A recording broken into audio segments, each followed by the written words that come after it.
Good morning dear students.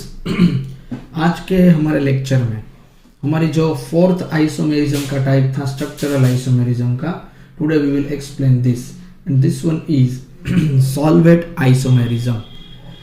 We know that in structural isomerism there are four types of isomerisms are here: linkage isomerism, coordination isomerism, ionization isomerism, and the fourth one is solvate isomerism. Okay, so first we will explain solvate isomerism. We have explained just three: linkage, coordination, and ionization in our last lecture. Now today's first important concept and the last of structural isomerism, that is solvate isomerism.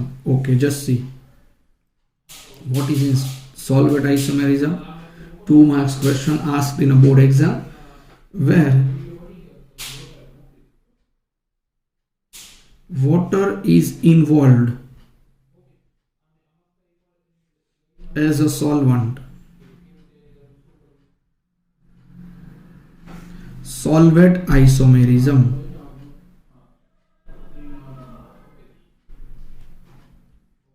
is known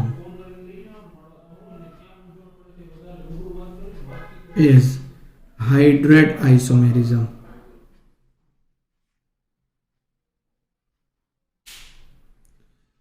तो dear students देखिए, इसका जो main concept है वो यहाँ पर आपके सामने आ गया है. ये ऐसी आइसोमेरिज्म की टाइप है जिसमें वाटर इन्वॉल्व होता है.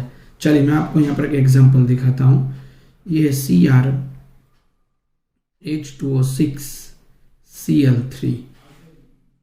This is violet in color. This coordination compound is violet in color. Here the second example H2O5 Cl Cl2 into H2O.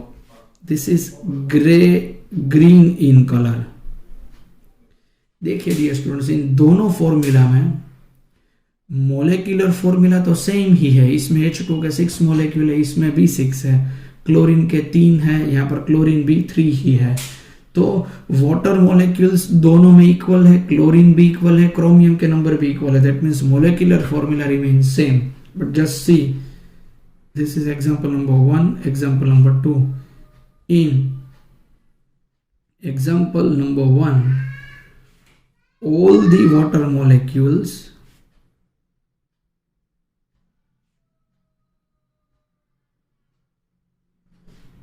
are present as a ligand, while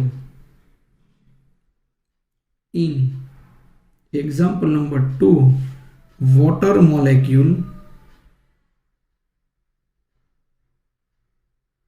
are present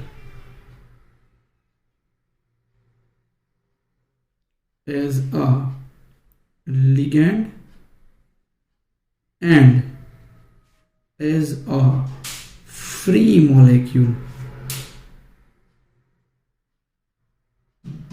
in crystal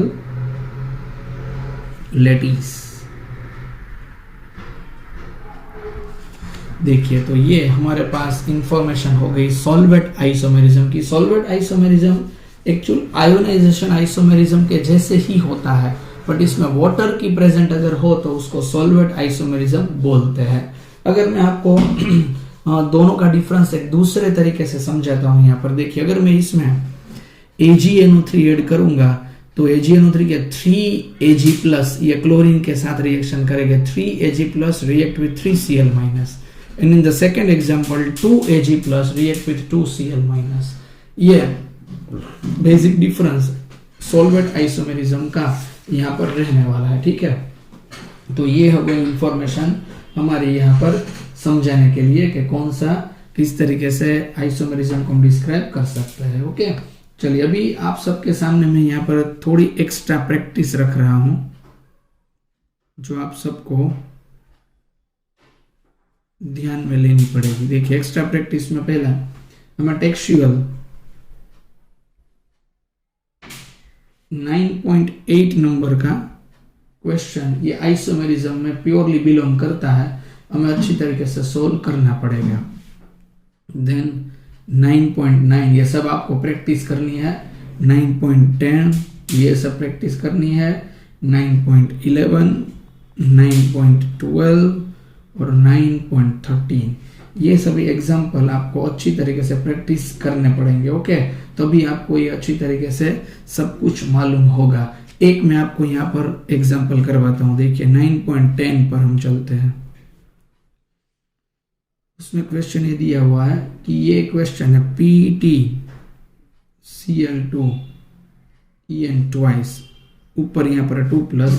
उन्होंने ऐसा कहा है यहाँ पर draw the structure of optical isomers. अगर optical isomers का structure यहाँ पर ड्रॉ करना है, किस तरीके से हम यहाँ पर ड्रॉ कर सकते हैं देखिएगा। चलिए प्लेटिनम यहाँ पर सेंटर में रख रहा हूं। ये देखिए क्लोरीन B2 है और ये B2 है, मतलब ये आप सबको याद होगा ये A2B2 वाला कॉन्सेप्ट है। A2B2 होगा तो सीस और ट्रांस यहाँ पर 2 आने वाला है। देखिए ये क्लोरीन क्लोरीन एक तरफ, ये EN ये होता है NH2 CH2 NH2 CH2, ये second one NH2 NH2 CH2 CH2, और ये हो गया यहाँ पर 2+, ये वाला हो जाएगा ये सीस आइसोमर है। अभी इसका हम ऑप्टिकल आइसोमेरिज्म ट्रांसफर करने तो हम क्या करेंगे, ये दोनों इस तरफ मिरर इमेज अगर हम करेंगे तो ऑप्टिकल आइसोमेरिज्म हो जाएगा ना। तो इस तरीके से आप सबको करना है। NH2 CH2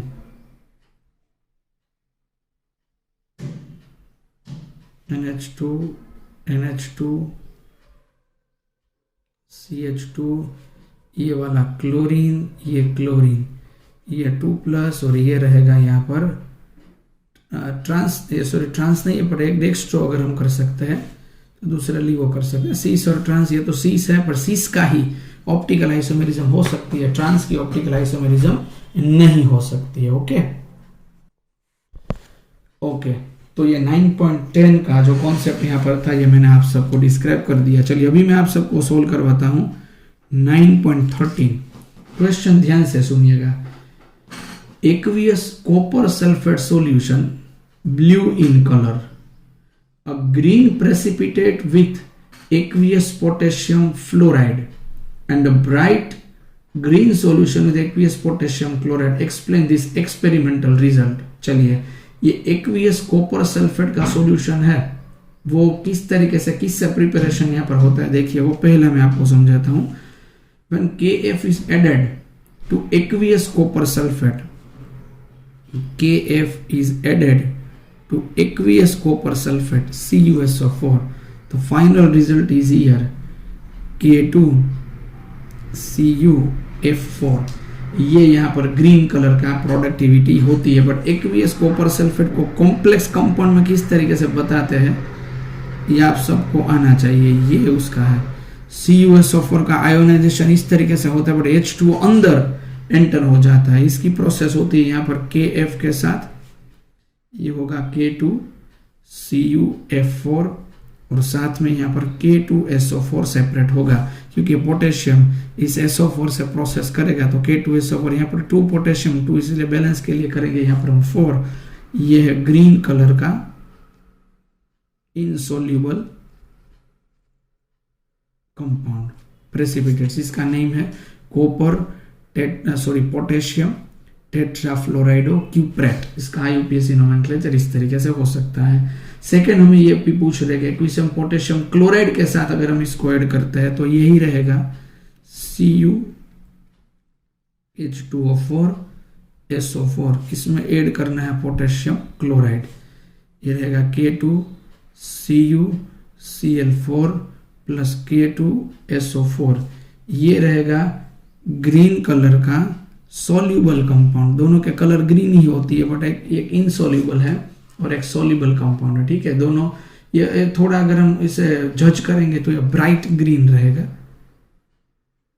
तो ये तो क्वेश्चन में बोला गया है, इसीलिए हमें कोई ऐसा टेंशन उसका नहीं लेना है। तो ये 9.13 का सॉल्यूशन मैंने यहाँ पर कर दिया है। ओके, ये जो क्वेश्चन हम आप सबको योगी में मिलेंगे आप सबको प्रिपरेशन करने के लिए मैं आप सबको ये बोल देता हूँ, MC question number 50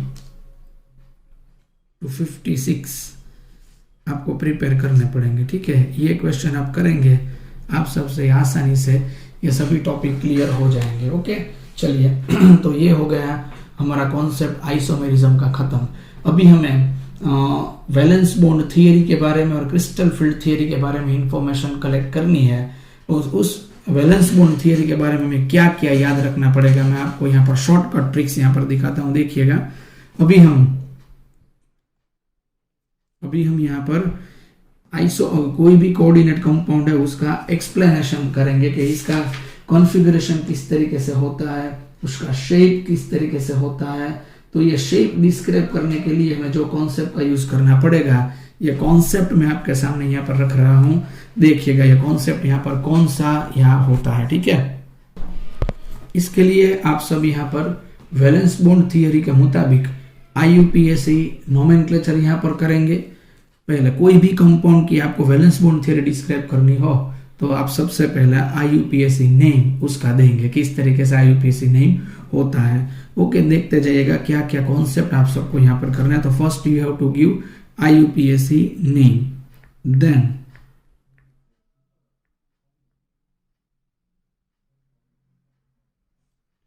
description of that compound, वो मैं आपको यहाँ पर समझाऊंगा, ठीक है।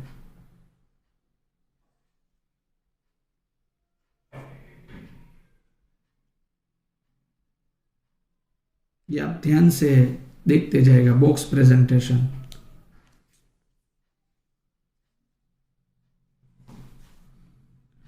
मेटल कॉन्फ़िगरेशन,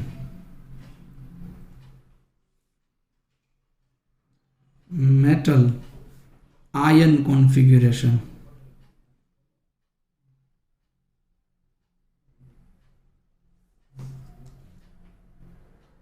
मेटल का कॉन्फ़िगरेशन दे दिया, मेटल आयन का कॉन्फ़िगरेशन दे दिया, देन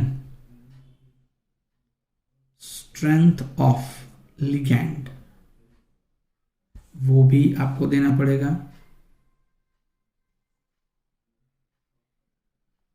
मैग्नेटिक प्रॉपर्टी,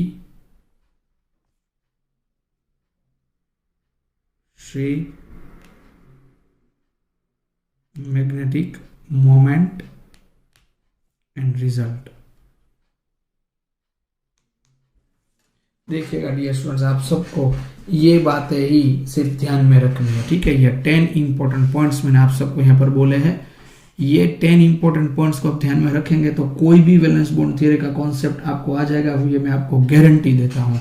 बट उस गारंटी तो आपको मिलेगी भी। दूसरा एक टेबल जो आपको याद रखना पड़ेगा, ये टेबल मैं आपको यहाँ पर ड्रॉ करके दिखाता हूँ। देखिएगा, देखिए ये शॉर्टकट ट्रिक्स आपके लिए बेहतरीन साबित होने वाली है। मैंने यहाँ पर एक टेबल पहले से ड्रॉ कर दिया है ताकि हमारा टाइम थोड़ा बचा रहे। कोऑर्डिनेशन नंबर हमारे सिलेबस में 2 ही आपको पूछे जाएंगे, आइदर वो 4 कोऑर्डिनेशन नंबर वाला होगा, आइदर वो 6 कोऑर्डिनेशन नंबर होगा। कोऑर्डिनेशन नंबर में मालूम है लिगेंड यानी स्ट्रॉन्ग हो सकता है या वीक हो सकता है। आप सबको मालूम होगा स्ट्रॉन्ग या वीक लिगेंड की स्ट्रेंथ, उसकी सीरीज हमने पढ़ी हुई थी। आ बाई थाकलो खाई सफाने फ्लोर पर लई जाए, હા वो પાસ આઈડીટીએ લઈ એ ડાયા એન્ડ નાનાને કોલ કરે, વી નો ધેટ આપણે એ સિરીઝ આપણને ખબર છે। That is hybridisation. Just C આમાં તમને મોસ્ટ ઓફ કયા હશે એ તમને કહી દઉં। સાએ પાકલો और સાએ વોકલો, સાઇનાઇડ એમોનિયા વોટર ક્લોરીન। આ છે ને સ્ટ્રોંગ નેગેટિવ આયન છે, આ વીક નેગેટિવ આયન છે। This is strong negative, this is weak negative, this is strong neutral, this one is weak neutral। सा ए पाकलो strong weak ओके। सा ए पाकलो ये अपने ये हमने रख दिया। देखिएगा अगर साइनाइड और अमोनिया दोनों स्ट्रॉन्ग कैटेगरी में आते हैं, वाटर और क्लोरीन दोनों वीक कैटेगरी में आते हैं, अगर 4 लिगेंड हुए कॉम्प्लेक्स कंपाउंड में 4 लिगेंड हुए और स्ट्रॉन्ग है तो यहाँ पर हाइब्रिडाइजेशन रहेगा DsP2, उसका शेप रहने वाला है स्क्वायर प्लानर। वीक लिगेंड हो रहे हैं sp3 हाइब्रिडाइजेशन है, शेप हो रहा है tetrahedral. D2sp3 strong ligand octahedral, sp3d2 week ligand octahedral. ये आप सबको याद रखना पड़ेगा, सा ए वो क्लो, सा ए वो क्लो। ओके, ये अपना 4 हमने याद रख लिया, बाकी पूरी सीरीज हमें मालूम है, बट इस सीरीज से कैसे हम सब कुछ प्रूव करने वाले हैं ये सब मैं आप सबको, जो ये आगे की वैलेंस बॉन्ड थियरी है उसको कॉन्सेप्ट में ध्यान में लेते हैं, बेहतरीन तरीके से समझाने वाला। डियर स्टूडेंट्स, ऐसे देखते हैं तो valence bond theory last question है, क्योंकि क्रिस्टल फील्ड थियरी वो डिलीटेड टॉपिक में चला गया है। तो अगर हमें सीक्वेंस वाइज देखना है तो ये लास्ट टॉपिक रहने वाला है, जो कि हमें प्रिपेयर करना पड़ेगा। ठीक है, तो ये हमारे सामने कॉन्सेप्ट रह रहा है वैलेंस बॉन्ड थियरी का, जिसको हम आगे के लेक्चर में बहुत ही अच्छी तरीके से डिस्क्राइब करने वाले, बट आज के लेक्चर के लिए इतनी ही इंफॉर्मेशन यहाँ पर हम रख रहे हैं। Okay, so thank you dear students for today's important lecture.